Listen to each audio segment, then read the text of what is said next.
अहिल्यानगर जिल्ह्यामध्ये अचानक आलेल्या पावसामुळे जनजीवन विस्कळीत झाले। उन्हाच्या तीव्र झळांमधून काहीसा दिलासा मिळालेला असला तरी पावसामुळे वाहतूक व्यवस्थेवरती परिणाम झालाय। शहराच्या काही ठिकाणी पाणी साचलं होतं।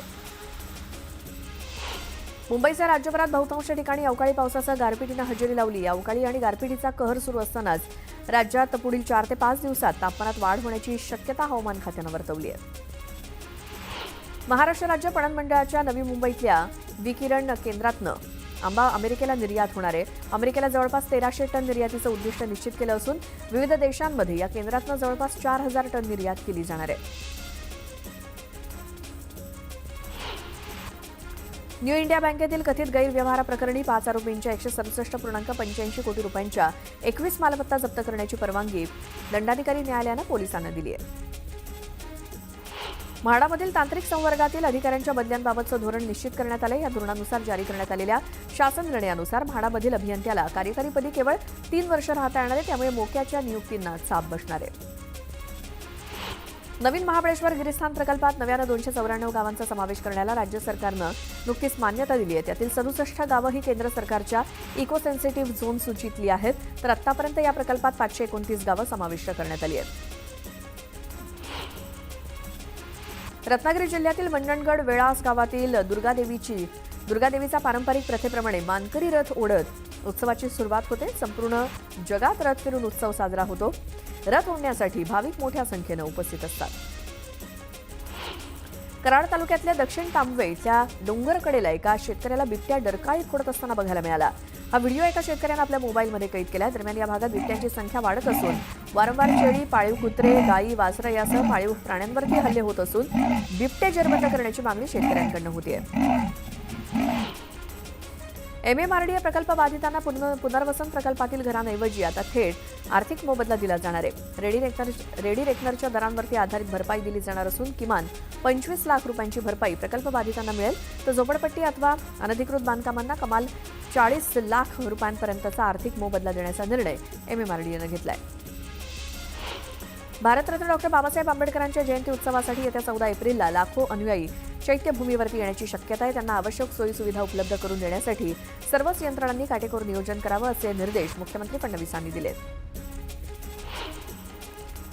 एक मोठी बातमी बघूयात। मुंबईमध्ये अस्वच्छता पसरवणाऱ्या नागरिकांवरती नजर ठेवून दंडात्मक कारवाई करण्यासाठी पालिकेनं खासगी संस्थांमार्फत नेमलेल्या क्लीनअप मार्शलची सेवा आजपासून बंद होतेय। मात्र अस्वच्छता पसरवणाऱ्यांवरती पालिकेच्या उपद्रवमूलक पथकाकडून कारवाई सुरूच राहणार आहे, अशी माहिती पालिका प्रशासनानं दिली आहे। स्वच्छतेच्या नावावर लूट करत असल्याचा आरोप या क्लीनअप मार्शलवरती मुंबईकरांनी केला होता आणि हे अभियान मुंबईमध्ये स्वच्छता राखणं आणि अस्वच्छता करणाऱ्यांना शिस्त लागावी या हेतूनं राबवण्यात आलं होतं।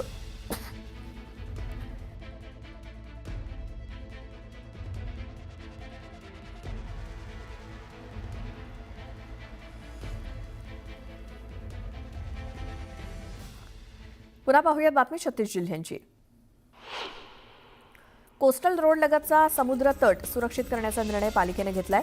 यासाठी किनाऱ्यालगतच्या भिंतींचं मजबूतीकरण करण्यात येणार आहे। याचा अभ्यास करण्यासाठी आणि किनारपट्टी नियमन क्षेत्र ना हरकत प्रमाणपत्र प्राप्त करण्यासाठी तज्ज्ञ सल्लागाराची नियुक्ती करण्यात आली आहे।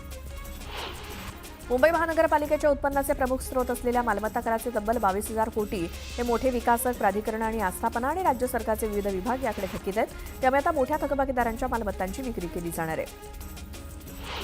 चैत्र शुद्ध एकादशीचा मुख्य सोहळा 8 एप्रिलला साजरा होणार आहे। एकादशी निमित्तानं भाविक मोठ्या प्रमाणात पंढरपुरात येत असतात। 7 ते 9 एप्रिल या कालावधीत पंढरपुरातील मांस, मटण तसंच मांसजन्य पदार्थ विक्रीला बंदी घालण्यात आली आहे। सोशल मीडियावरती औरंगजेबाच्या फोटोचा आक्षेपार्ह पोस्ट करून धार्मिक भावना भडकावल्याप्रकरणी रायगडमधल्या एका तरुणाला अटक करण्यात आली आहे। त्याची पोस्ट पाहून काही तरुणांनी त्याच्यावर आक्षेप घेत त्याला जाब विचारला। त्यानंतर तळा पोलिसांकडे याबाबत तक्रार केली। यानंतर धार्मिक भावना भडकावल्याप्रकरणी या तरुणाला अटक करण्यात आली आहे। 2 दिवसांपासून सुरू असलेल्या अवकाळी पावसानं विदर्भाला जोरदार तडाखा दिलाय। भंडारा, यवतमाळ, वाशिम जिल्ह्यात वीज कोसळून 4 व्यक्तींचा मृत्यू झालाय, तर अनेक बैल आणि शेळ्या दगावल्यात।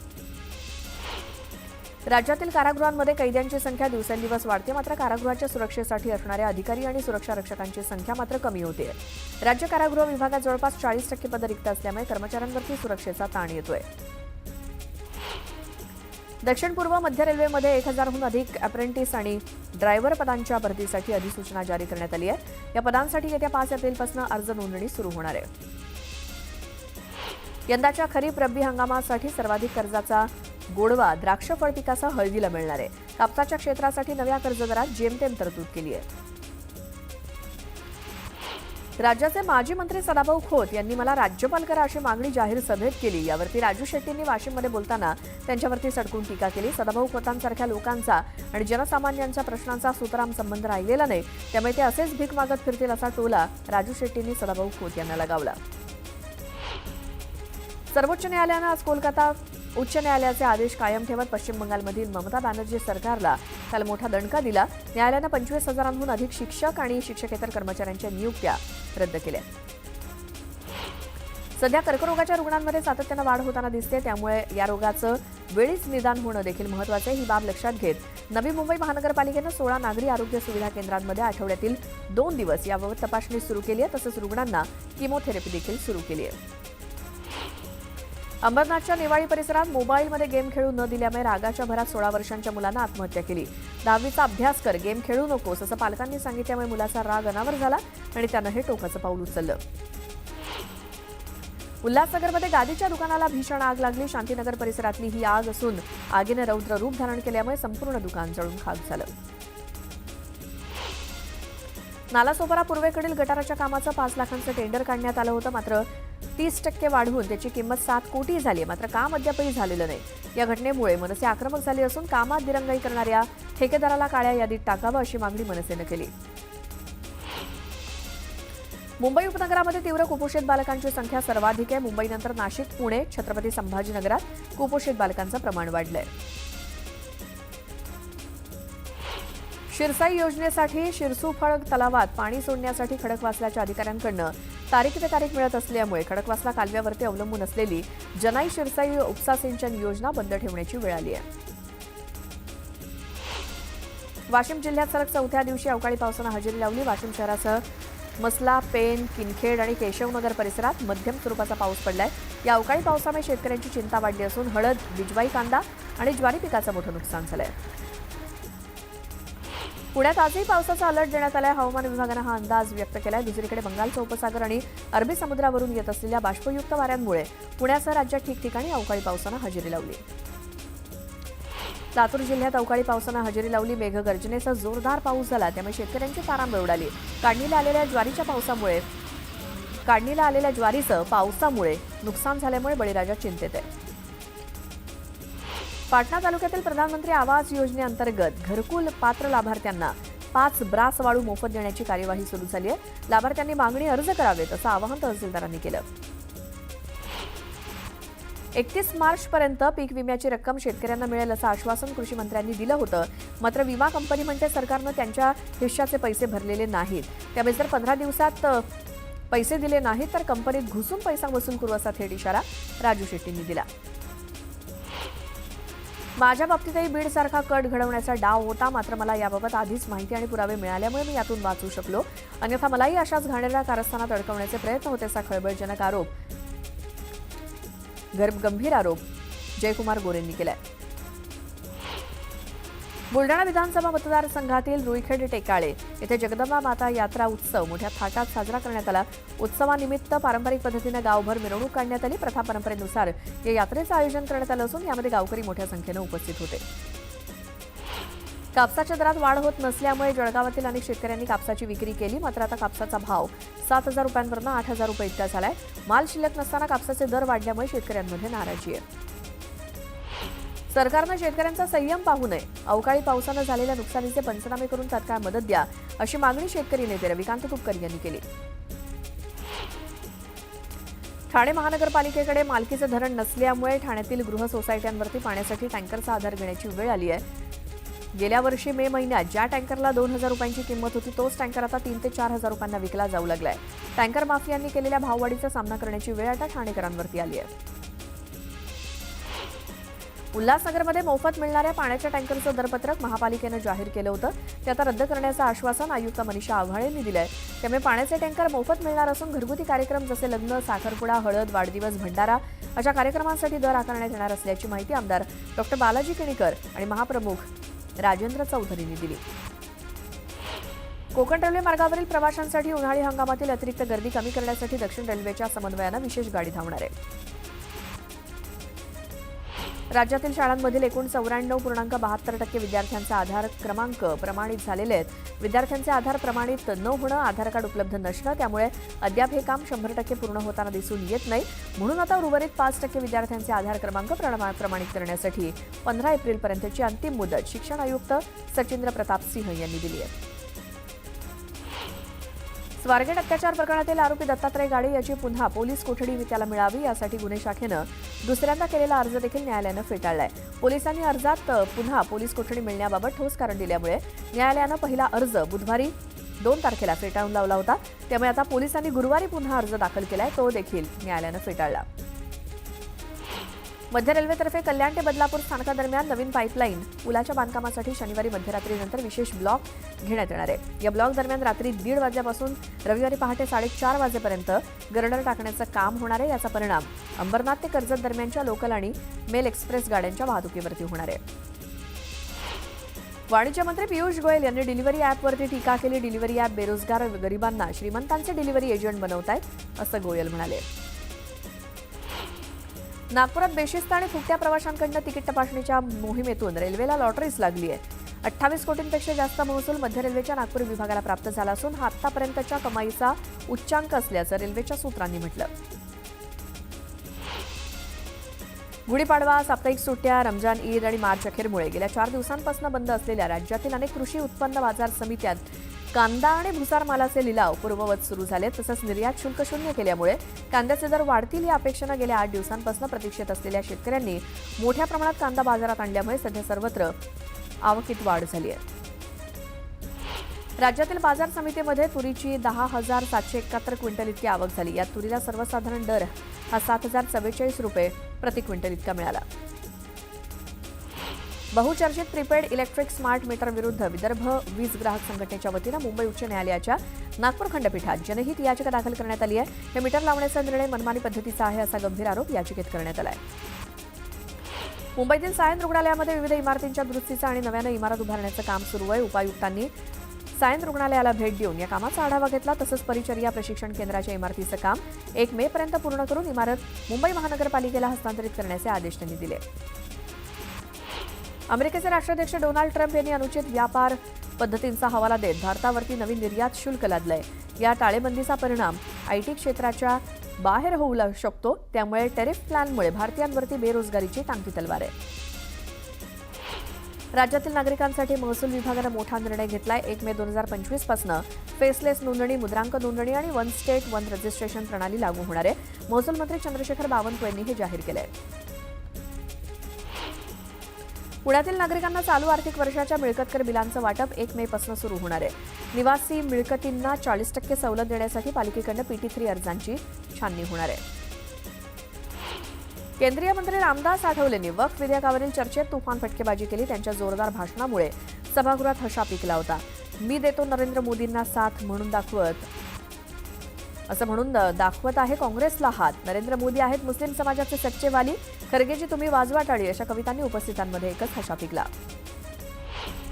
महाराष्ट्र वैद्यकीय परिषदेच्या निवडणुकीसाठी नियुक्त निवडणूक अधिकारी अपात्र असल्याच्या कारणास्तव सर्वोच्च न्यायालयानं बुधवारी निवडणूक स्थगित करण्याचे आदेश दिले. निवडणूक प्रक्रिया थांबवण्यात आल्यामुळे आता डॉक्टरांमध्ये संभ्रमाचं वातावरण आहे.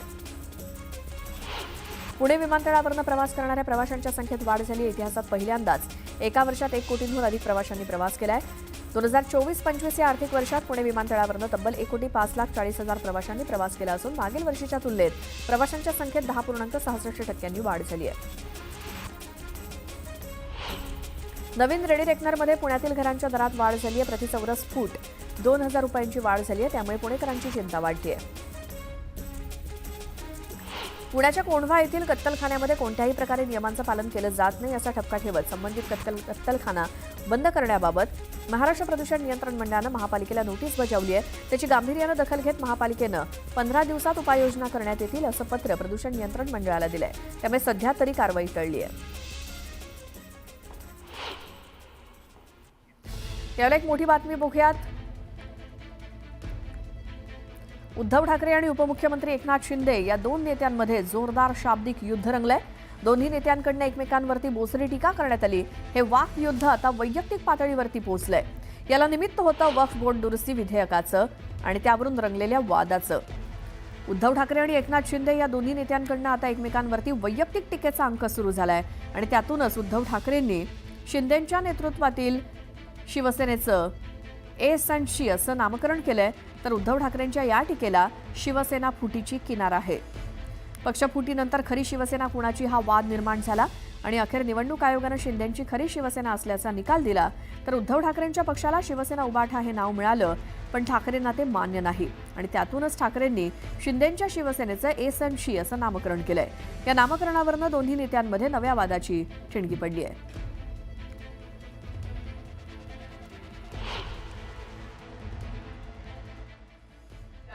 राज्यातले शिंदे गटाचे आणि भाजपचे नेते गद्दार लोक आपले खासदार काही नाराज आहेत, त्यांना समर्थनार्थ